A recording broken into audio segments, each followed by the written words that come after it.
موږ به مخیر حضرات او د غرباو شي خبرې به مو کولې نو د ملک وقار صاحب په شکل باندې سړی چیکس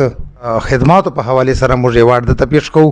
او بسم الله الرحمن الرحیم. تاسو فرمان مروت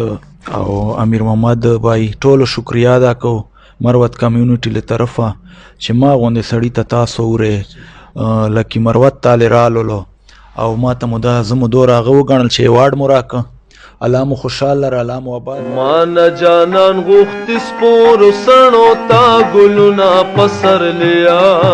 چرتا خو زمون کلی تا هم را پیښاو کا ما ته په اوچو شونډو ډېر کړي سوالونه پسر لیا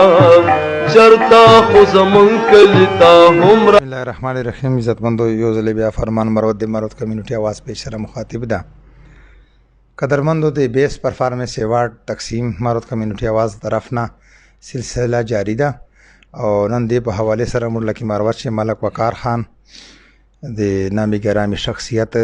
د غرباو چې کوم سپورټ ته دنیا نه چپټ نه ده عزتمندو هغه تراغلی او ایوارډ ورک.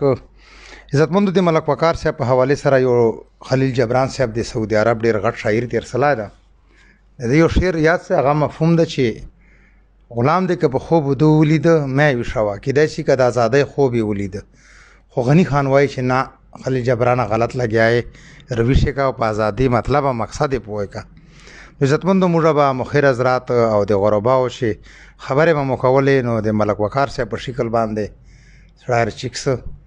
او ان شاء الله هم اوس به ټول خلکو چې جذبه راشي خو دې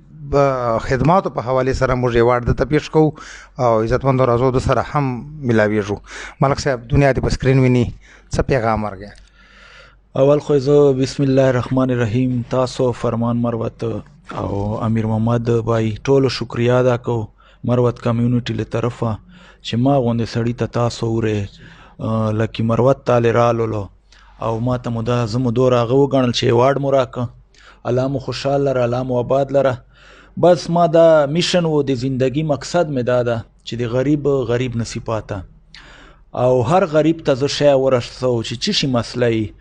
زه یو صرف غریبان نه کچا مظلوم سره ظلم سلی که اسپتال واقعي که بل داسې واقعي پرچیر باندې کټسلی هر قسم جیل تانار شي ته تیار خو غریب او مظلوم پاره ما आवाज چګاونو زندگی مقصد ده کدی چې مو سر لاړ سي که جانی نقصانی که مالی نقصانی او کړي مو دي شکر ده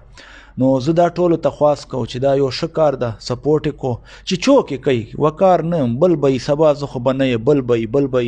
خو په نیک نیتي او په ایمانداري